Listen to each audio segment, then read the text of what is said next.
name, not screwing over people, that I can, get some deals going and work with people that I admire and that give me. Move these here. Oh, If you don't mind, or you Oh, want yeah. to put them in your pocket? No. Okay. yep. Give me the proper gear and the sounds and. I'm taking this out too. Okay. Well, you know, when you do good things over time, man, people remember that, you know? Yeah, I tried to leave it better than I found it. Yeah. Yeah. Absolutely. So you're saying, like, you're recording that now? No, this is, we actually wrapped up in March of 2020. And so it took between January of 2017, I started tracking the drums and piano. And then I had to jump ship and move studios to a friend of mine's basement. He plays on the album as well, and he said, Tony, I can do this for you. I can do this for you for a lot cheaper than you're paying. And so we worked something out, and it came out great. And then this guy Mike introduced me to a guy by the name of Carl, and that's where I spent the last year and 3 months just mixing and adding tracks and the mastering and just putting it all together. This album was really dense. There's a lot going on, and I enjoy. I grew up with the Beatles and Beach Boys and Beach Boys, for instance. There's 5 voices, and you have to find space for all those voices. Mm-hmm. And then the instrumentation, and you have to make that sound like a song, and you want certain things to pop. And so it's fascinating to me. It drives my analytical mind. I love like a sound puzzle. Right. Right. So I Putting it together to Mhm. make the best possible creation. and there's no right mix. It's just what's right for me. So It's interesting because one of the tunes, reminded me of the Beach Boys from their new album, The Dude. yeah, it's just Dude, not the Dude. Oh, yeah, just Dude. yeah, All it's right. just Dude. All right, yeah, so I wouldn't steal Big Up. nah, I get it. So I want to say thank you everybody for tuning in to our segment today of VeryDetroit. We have with us Tony DeGardo. DiNardo. But I'm known around town as Tony Muggs. Tony Muggs. Yeah, that's what I figured. But Yeah, it's my stage name and yeah. my pen name now. I love it. Yeah. there's not a better name than Muggs. Come on. That's great. Lucked out in that department. Yeah, you got lucky. I've been in a band called the Muggs for 20 plus years, and everyone knows me and Danny as Danny Muggs. They think we're brothers, but Right. Best friends since we were 13. But so that's how I got the name Tony Muggs. Well, I want to thank you for being a part of our network. You Yeah. know? And I feel like, we started VeryDetroit to highlight people that were authentically driving culture in our city. Mm-hmm. So about 5 years ago, we started interviewing movers and shakers in music, art, food, culture overall. Yeah. You know what I mean? Yeah, that's awesome. Man. Yeah, so we've had all kinds of people on our show, and it's an honor to have you on our show because, looking at what you've done for the music scene and your band has done for the music scene here in Detroit, it's really, to me, like a magical thing, when I look at it. So you've written a book. Yeah, it's an autobiography. Okay. And it's about my life. I've lived a fairy tale of a life thus far. I just turned 50. And You look great, man. Oh, thanks, I would man. never guessed it. And it's about my relationship with Danny Muggs coming up because we've been best friends since we were 13 when we were in high school. That's our relationship coming up on the Detroit music scene, the rock and blues scene through the mid-90s. And What a time that was here. Oh man, it's Right? Yeah, amazing. I was in early on, we started this band called Fat Belly Brown, and it was our original rock band. And we were just throwing ourselves at it, trying to write songs. But in a in mid '90s context, we loved STP and Soundgarden, Smashing Pumpkins, James Addiction, Right. down the rabbit hole you could go, right? Right. And at the same time, we loved the blues. Danny was heavily influenced by his stepdad Mike, and I was heavily influenced by my dad. His name was Frankie. And my dad just so happened to be childhood buddies with Jimmy McCarty from Cactus and Rockets fame. Then he went on to do the Detroit Blues Band, and then Mystery Train, Jimmy McCarty and the Mystery Train. Nice. So I just grew up, loving the blues and loving music in general. And so Danny and I, we were kind of late to the prom, as they say. We didn't pick up our instruments until 18, 19 years old. But ever since then, we never looked back. It's just been this love affair with music and trying to write the best songs. So we were always in two bands, a blues band and a rock band. And eventually, the rock band called Fat Belly Brown fizzled out, and Danny wanted to start the Mugs. And it was always intended to be a four-piece, but we couldn't get any, we tried to get credible guitar players, and they all turned us down. So we had our dream drummer, and Matt Rost. So he suggested we do a three-piece, and that's the birth of the Mugs. So the book is about Danny and I coming up on the Detroit music scene, and then that turning into the Mugs, and then tragedy struck when I had a stroke. Like, I almost died from this. It was a hemorrhagic stroke, brain aneurysm. I was born with this condition. It's called an AVM. So, my world was flipped on its head. Needless to say, there's only a 15% survival rate with the kind of stroke I had. You're lucky every single my minute God. you're alive. Oh, wait till I tell you about the plane crash. And that's a true story as well. And it's just crazy. So that's why I always say I live a fairy tale life, because I've, managed to somehow make good on, surviving a stroke. And then what do? I thought my career was over. A guy by the name of Matt Smith, who's an outstanding musician, Outrageous Cherry fame, and now the Matt Smith Group, he planted the seed in my head that I could play, possibly play the bass, because I was a bass guitarist throughout my career, on the Fender Rhodes piano, and just dial it in and sound like a bass. And it's pretty unique. Throughout the years, only a handful of people have done it. Maybe more jazz cats, but contemporary rock and roll, like Ray Manzarek from the Doors fame, he would do it at live shows. He would play left-handed Rhodes bass, and then with his right hand, he would play leads on the B3 or whatever.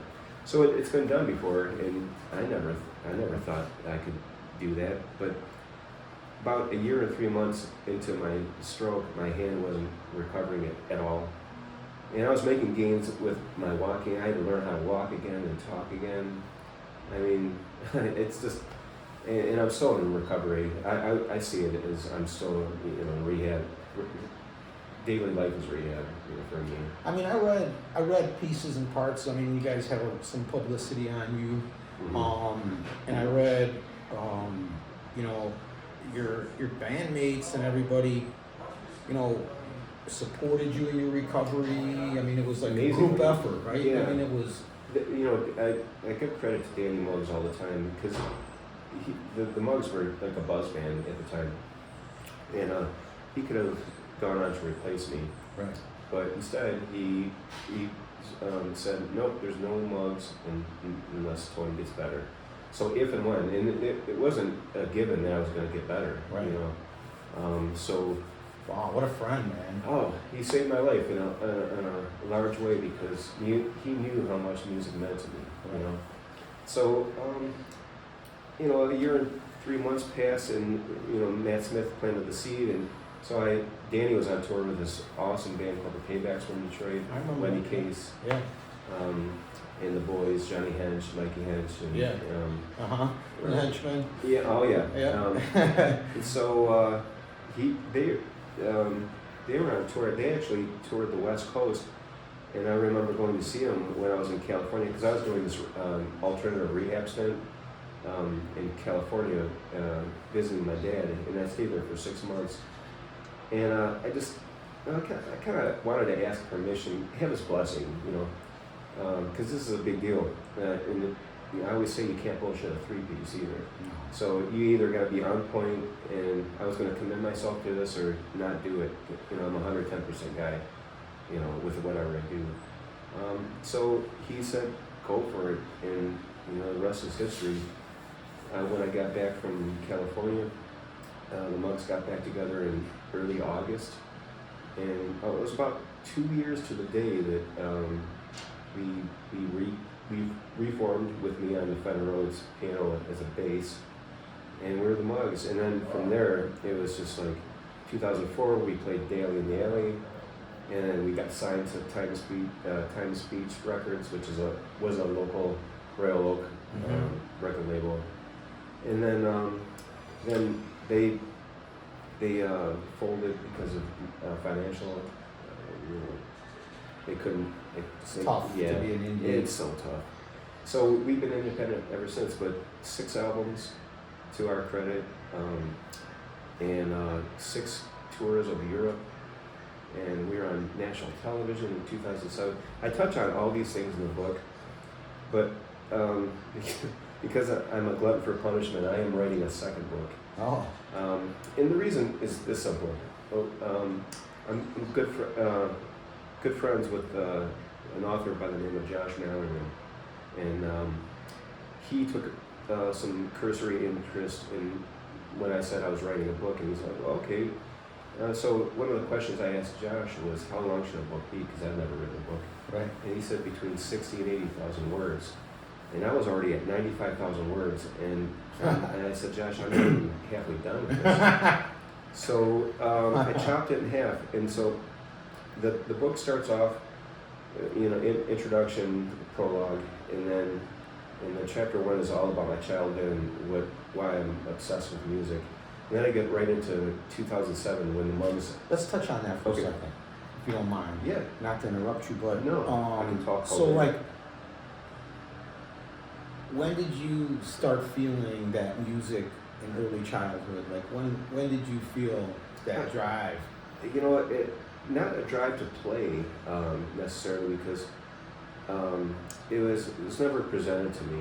And I talk in my book about how I was a follower when I was a child. I just did whatever my older brother did, and so. But I loved music, and my dad introduced me to the Beatles when I was 5, and ever since then I was just like in love with the Beatles. But with the Beach Boys and Queen, I didn't get hip to Led Zeppelin honestly until I was 17. Some of these bands were just, I poke fun at myself in the book saying my good friend Danny Muggs, and my other best friend Andy Miz, they made me cool if indeed I am, because they opened up my mind and my ears to so many bands that I wasn't hip to.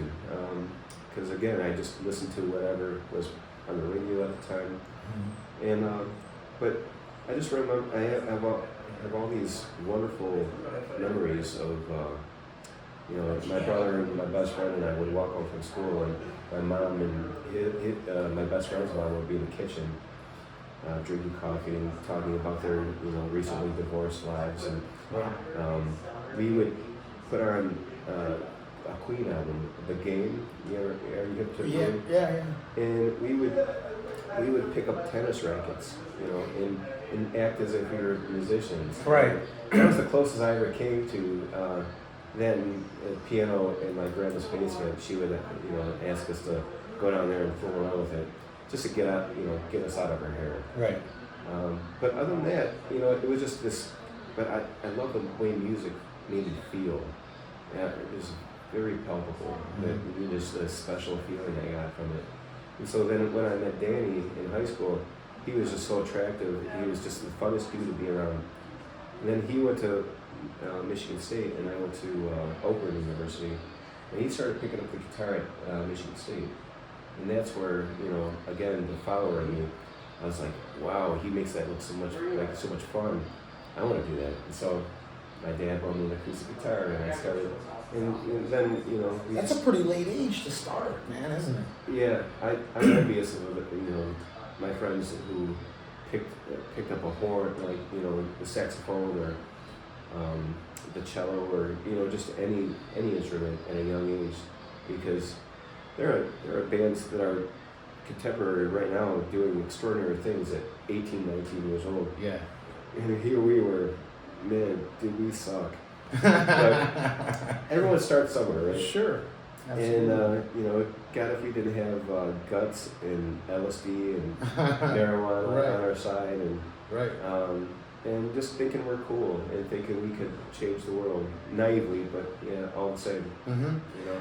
So, in this, what the trigger that drove you to write this book, and the name of the book is Autograffiti, right? Autobiography. Autobiography. Yeah, so autobiography and graffiti sandwich that shit together. Right. Yeah, it's a new word. Yeah, it is. It's an original thought. Yeah. But you know, I like toying with the English language. It's the best language to toy with. Yeah. So I just came up with it, and I was like, it just felt right. So I always plan on writing the book and the album, and I'm not sure if I came up with autobiography, the album first, or the book. I don't know, but somewhere along the way I was hell-bent on, you know, releasing them together. And then, you know, enter Danny Muggs again. He suggested that I release the book first, and then maybe four months down the line, 3-4 months, then release the album. And it's worked out beautifully, and it's basically almost, you know, I released the book on December 1st of 2022. My release party, my official release party is April 15th of 2023. Coming up. Yep. And you're going to be with Audra Kabat is going to be there as well. Yeah. And Audra. I mentioned her in the book. She's been so important to me as a friend and an artist. I love her music. Her music's healing and very, very potent, very strong. Yeah, it comes from the soul. You know, you feel that. And I met her at the Kaji Cafe in the early '90s, and when Danny and I were picking up our instruments, she was already doing this group. It was a group called Stunning Amazon. It was basically her with all these high-powered musicians backing her, and that's how talented she was right from the get-go. And so I've been friends with her, and her music, one song in particular, really healed me in the hospital. It really spoke to me. It's called "I Still Believe," and you know, I talk about it in the book. You know, I always get choked up when I think about it, because music is that important to me that it can affect you in the most beautiful way if you let it. Absolutely. I mean, that's where, you know, when you see the attraction to music, right? It penetrates every part of you if you can feel it. You know what I mean? Absolutely. And what I was going to ask you was, so what's interesting, like you go to different cities and there's a certain sound, right? Mm-hmm. And so being around Detroit, around people like Audra and other people in our city, how did that help define you guys? You know, ever since I could put two chords together, I've been trying to write a song that can heal the world or just be the coolest song ever. So, you know, for me as a songwriter, with you know, I call myself do now, but I've always been a songwriter, and I just here's what gets me off, like The Pretty Things, Big Star, Todd Rundgren, Glove and Spoonful, and then contemporary artists like Ty Segall, Andy Schaaf, Corey Hansen, and you know, I could list, then there's the Beach Boys, and the Beatles and Beach Boys, they're pretty much derivative. Everyone knows them. Right.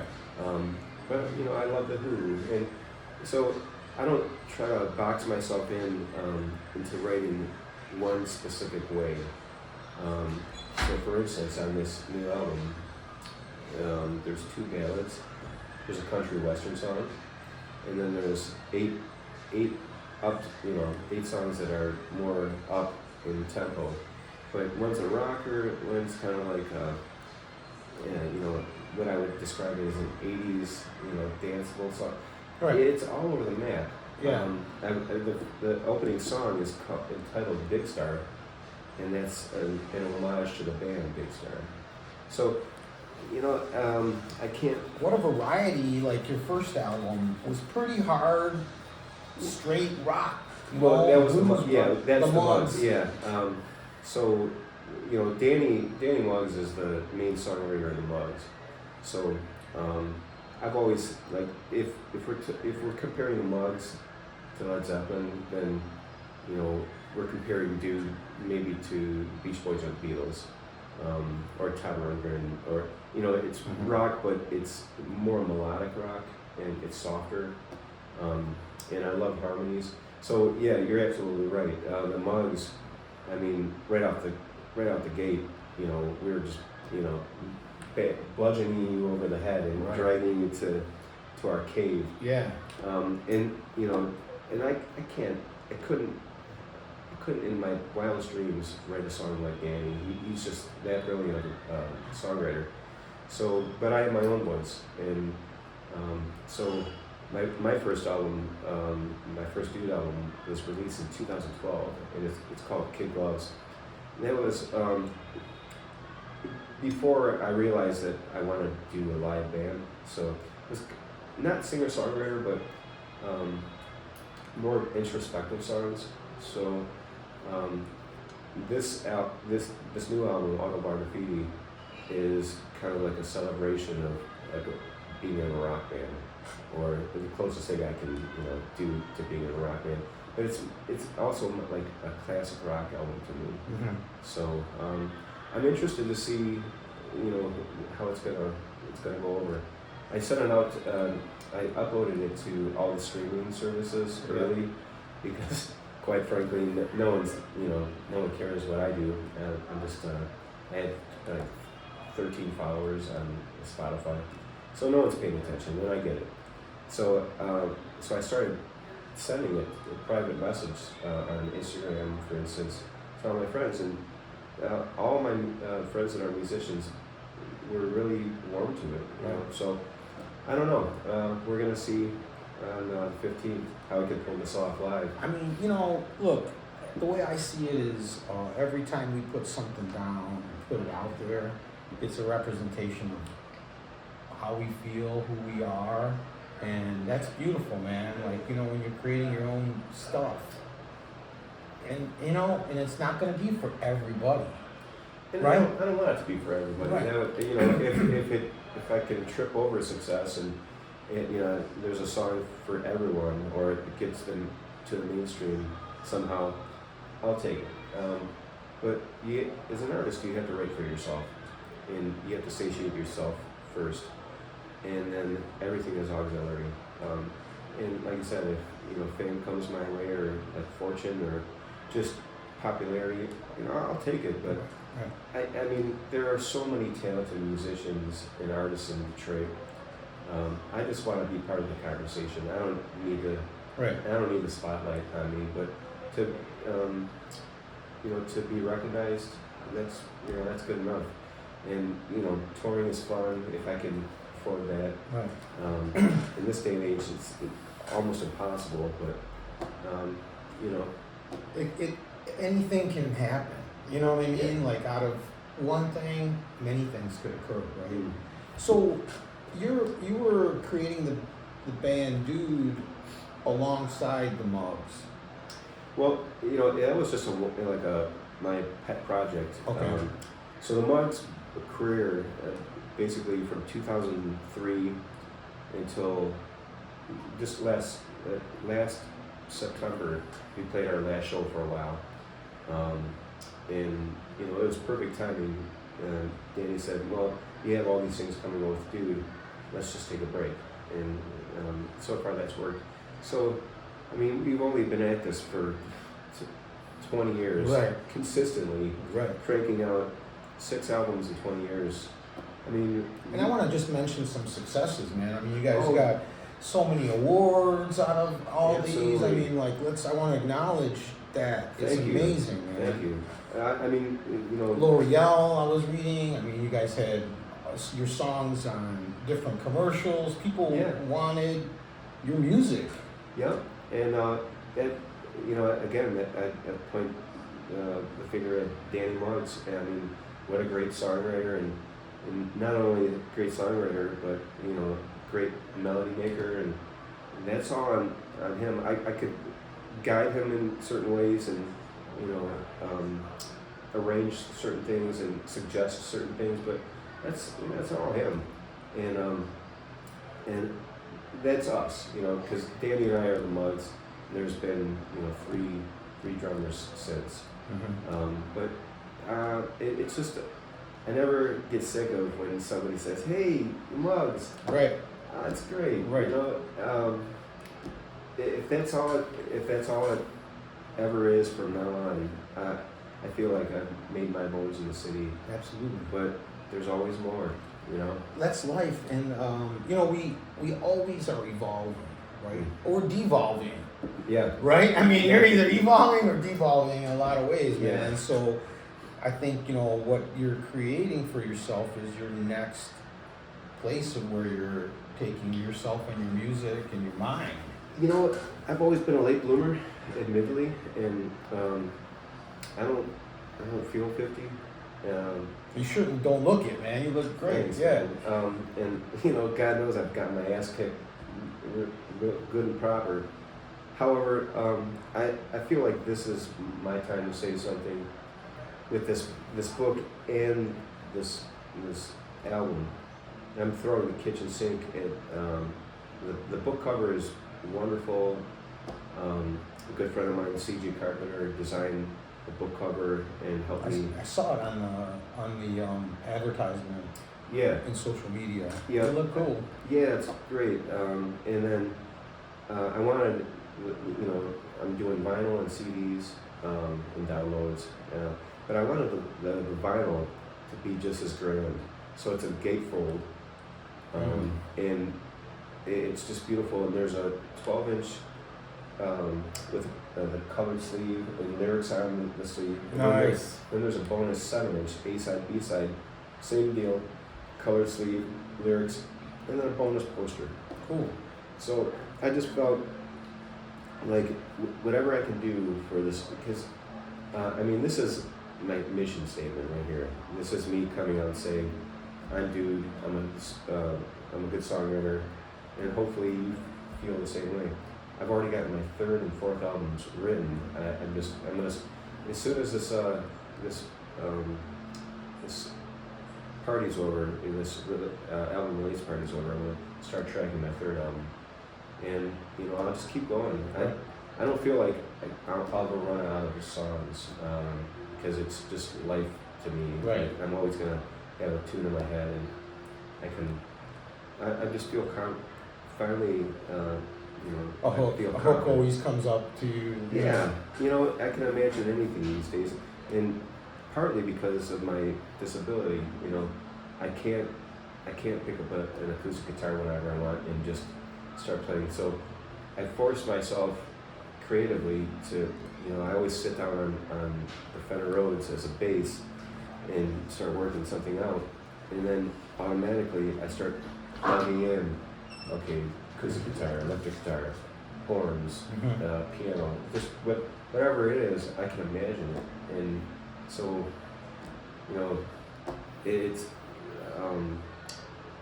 I'm thankful for, you know, the universe closes a door and always opens up another one. You know? I mean, gosh, you must be one of the luckiest dudes around. First of all, 15% chance to stay alive through what you had. You start playing guitar at 18 years old. Like, come on, man. You know, we make a band that is super successful with your best friend, yeah. man, right? Yep. So, like, it comes back a little bit to, you know, imagine not having that relationship. What? Yeah, I mean, how can I put this? It was such a special relationship between me and Danny that we could lean on each other for years and years. And, you know, sometimes we'd fight like the old married couple, but Sure. we could still lean on each other. Like so many musicians, I used to scratch my head and when bands would break up, and I would say, "Oh man, you guys were so good. Why'd you break up?" Right. "Oh, we just didn't jive." And now I get that because, you know, dude has been this revolving, you know, door of lead guitar players, and it's hard. You know, it's hard to keep people. When you're a three-piece, it's easier because it's your best friend and yourself, and you believe in the product so fervently. And then all you have to do is convince the drummer to show up and just be Mitch Mitchell or John Bonham or Keith Moon. It's harder as, you know, you get older. I have that fire in my belly, but so, you know, and I try to convince the dudes that, hey, we're going places, or hey, this music's important. Right.